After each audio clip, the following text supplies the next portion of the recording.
the National Day of France, also known as Bastille Day, is celebrated on 14th of July every year. It is one of the most important days in the history of France. The day commemorates the fall of Bastille Fort on 14th of July back in the year 1789, which marked the end of monarchy in the country. Now, the day also symbolizes the sacrifices that were made for freedom, equality and democracy.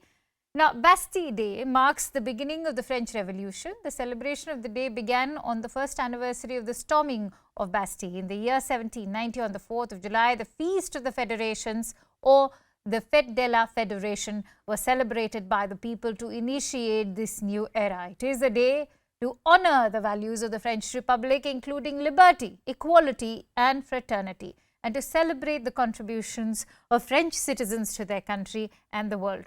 On this day, thousands of Parisians gather at Champ de Mars to celebrate the Bishop of Autun and Charles Maurice de Talleyrand. Bastille Day is celebrated with traditional parades, even fireworks and many other events. A spectacular military parade, one of the oldest in Europe in fact, is also held. A lot of senior government officials, foreign dignitaries and French president are present at the event. And this time, what's going to make it special is the presence of the Indian Prime Minister Narendra Modi as the guest of honor. The celebrations also include the Fireman's Ball. Now, for more details, let's quickly go across to CNN News 18's Sanjay Suri, who will take us through the history behind Bastille Day, the celebrations and their significance. Sanjay, before I bring in the Indian angle, take us through what the celebrations are like and how historical this day is for all of France.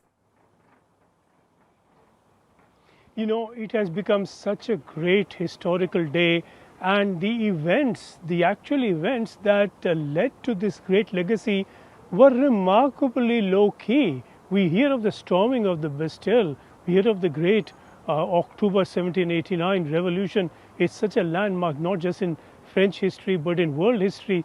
But who led the revolution? How many people were there? It was just a few hundred. Just a few hundred. And of those few hundred, a few of them went to the Bastille prison. This is called a storming of the Bastille prison. That is where the royalty of the time had kept its prisoners. And there were all of 7 chaps in there. 7 people, and not necessarily ideologues who were opposed to royalty on grand principle, and they were released. But this was a symbolic victory. It was the beginning of the end of the monarchy in France. 1789 is when it began. The queen was deposed queen, well, the famous or infamous Marie Antoinette, Louis XVI, they were imprisoned. But it was not until 1793, and this was after some reported attempts at escape, that they were dealt with. And then it was 4 years later almost that Louis XVI was beheaded. He was guillotined, and 2 days after that, Marie Antoinette was guillotined. Right. That, of course, now is a legacy, and of course this legacy has spun a number of other legacies that have no basis in fact, such as if they don't have bread, let them have cake. And there's no record of Marie Antoinette ever having said that. But it's one of those stories that persists. But the legacy of that October Revolution of 1789 persists. France has since then been a republic. There is no monarchy. That revolution finished that. And it's remarkable how little, by way of numbers, it took to end it. Right, Sanjay.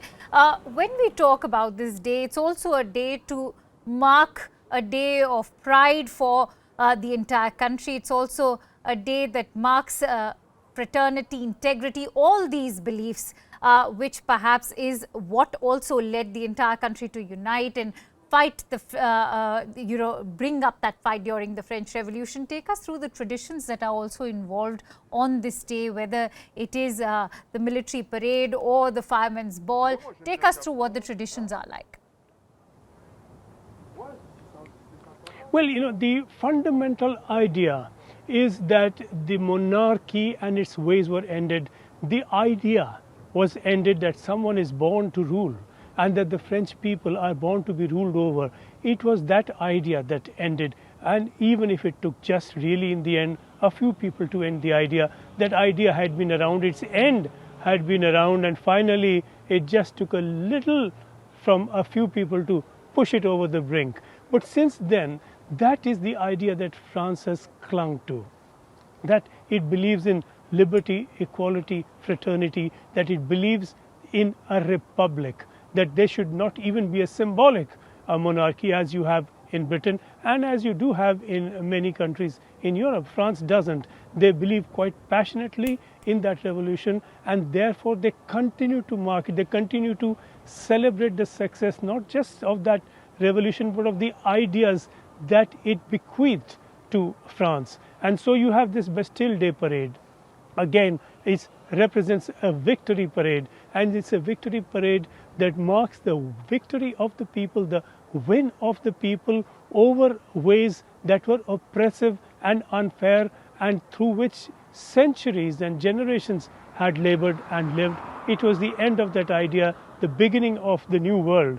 And a lot of the world takes its cue for the beginning of modernity and of modern values from 1789 in France. Right. And of course, it indeed is a moment of pride when you talk about such a historical day. 1789 is what it all goes back to, Sanjay. Let's talk about the presence of the Indian Prime Minister. We know that seldom are foreign dignitaries invited to France's National Day, but how significant is it now that the Indian Prime Minister has been invited to the Bastille Day celebrations? Well, this certainly is, Akanksha, significant at several different levels. We were talking history a minute back, and there is a historical significance here. It is not just a contingent from India now today coming and marching along with the French. Right. A lot of Indians fought in France for the French, for those very values of liberty, equality, fraternity, for its democracy, for the rights of its people through both the world wars. In the First World War in April 1915, there was a massive battle at Neuve-Chapelle, and that is in the north of France. 4,700 Indians died in that war, in that particular engagement.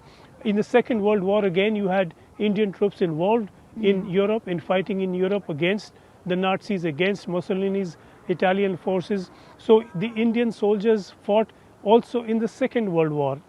They were fighting for the very values that France stands for. There is a historical connection here. So today there is a connection at that level.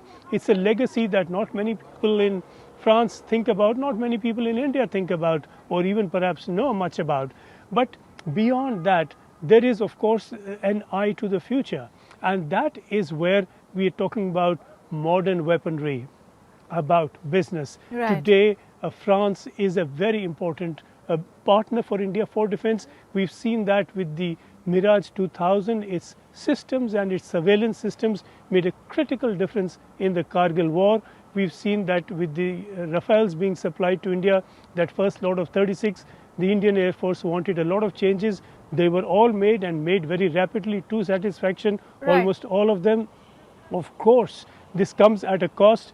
France is not in this for charity or for any ideology. They're here to support their industry, to support sales. India is a big buyer. Today, this is about hard bargaining and about hard sales. You know, what's heartening in all of this is the fact that once a colonial ruler to India is now a key strategic defense partner as well. Having said that, we also have a sizable Indian diaspora present in the country. Take us through what has been the contribution like, and what's been the reaction of this Indian diaspora in France as far as Prime Minister's arrival is concerned. You've been interacting with them ever since you landed. You know, the enthusiasm for the Prime Minister abroad is immense. There is no question about it. There are people who have one view on Modi, there are people who have another view on Modi, but among the diaspora, wherever you go, in Britain, in France, in the US, as we have seen, in Australia, as we saw, there is a very strong outpouring of support for Narendra Modi. There is really no question about that, and we've seen an expression of that yet again here in France, and there's a great deal of warmth. The kind of enthusiasm that comes bubbling over is almost beyond normal limits. People just gushing over Narendra Modi. They hero worship him. And we are speaking carefully here, trying not to resort to use of hyperbole. So this is a very enthusiastic response, and right here behind us we are seeing an expression of that. That hall behind the La Seine Musicale is absolutely packed to capacity, and the lungs there are roaring to capacity. They are waiting for the Prime Minister, and they are building themselves into a near frenzy, shouting and screaming in support of the Prime Minister in anticipation of his arrival, which should now be fairly soon. So this is the kind of outpouring of support that is not a surprise, but we see it just about every time, and it is quite intense and it's quite spectacular, this level of support.